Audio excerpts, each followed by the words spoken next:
Welcome to the Board Game Network. This is James. I'm going to be explaining how to play this game called Codename Pictures, put out by Czech Games Edition, and it plays 2 to 8 players in about 15 minutes. If you are familiar with Codenames, this plays almost identical, except for instead of having words, you've got pictures. And instead of having a 5x5 grid, you've got a 4x5 grid. You have this deck of cards that gives you your agents, a picture of each, the red and the blue agents. You're going to take one randomly and put it in the standee, and you can put it either horizontal or vertical as long as you lay out your grid in the same orientation. You're going to put the card with the triangle in the upper left hand corner so they're all oriented the same direction. You're going to stack your spies out here, and what you're trying to do is there's 2 teams, so you split up into 2 teams no matter how many players you have.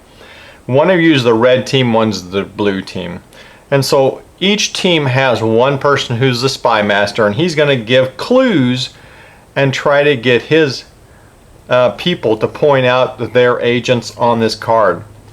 So if I'm the red spy master, I'm trying to give clues that will get my teammates to point to the corresponding spots on here. Now the black one, he is a spy, or the assassin. He's the assassin. You don't want to pick him. If you pick him, game over, you lose.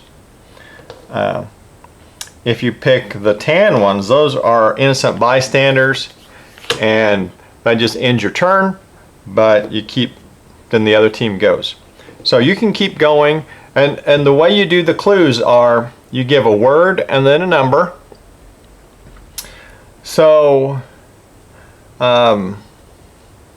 let's just say I'm on the red team here and I'm trying to give a clue, and there's, you know, here's a deer with some ornaments hanging from his antlers, and here is a mobile with things hanging from, stars hanging from the mobile.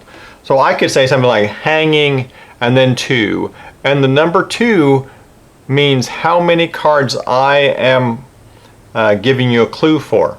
So hanging 2, so you look around, and the people on your team look around, and you do not communicate with each other.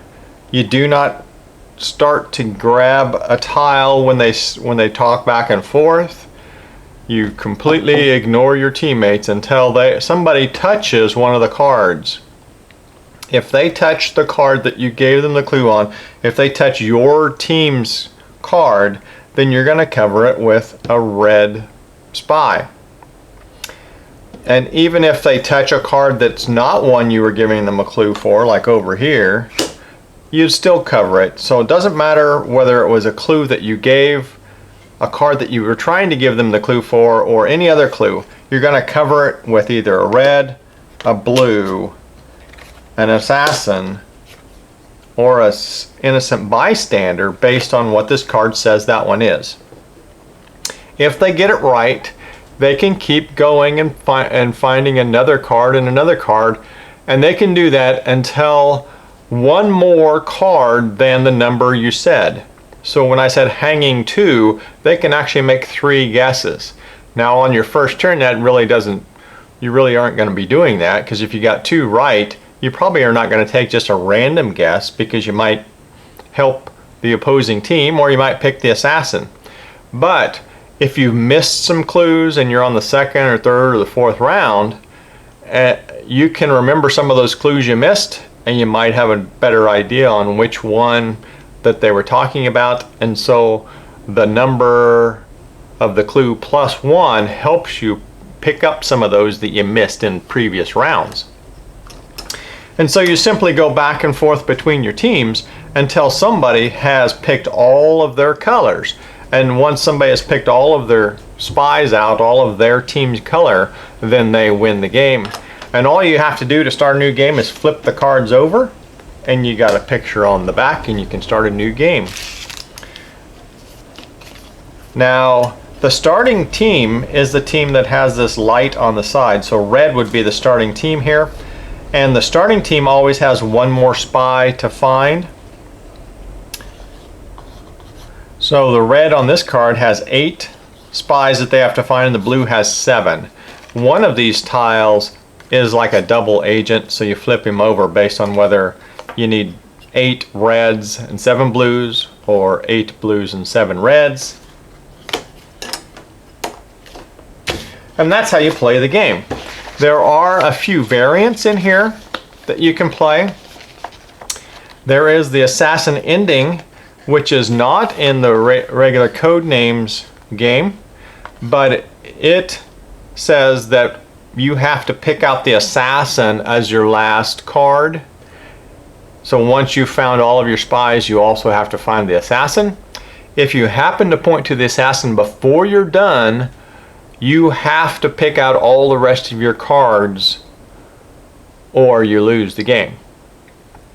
So it's possible to pick out the assassin prior to the end of the game, and then you keep picking and pick out the rest of your spies. Pretty tough to do though. There is the unlimited expert clue, which says that when you're giving the number, you can give the clue and then you can say unlimited. And unlimited lets your teammates pick out as many cards as they want to. However, they do not know how many you're applying the clue to. So it's an advantage and a disadvantage there. There's also the expert clue of 0. If you say 0, then you're saying whatever I'm saying does not apply to our cards. So you could say hanging 0 because you don't want them to pick those 2 cards. There's exactly the same 2-player game variant that is in regular CodeNames, and that's where you have a fake second team playing against you and they get 1 put out every turn, and you have to find all of your spies before they find all of theirs. There's a 3-player variant where there are 2 spymasters and essentially a double agent that's picking for both of them. So the spymasters try to get the single person to pick theirs before they pick the opposing team. And you can mix codename pictures with codenames. Just grab some codename cards also and alternate your pictures with words, and you can use have a combined game of codename pictures with codenames.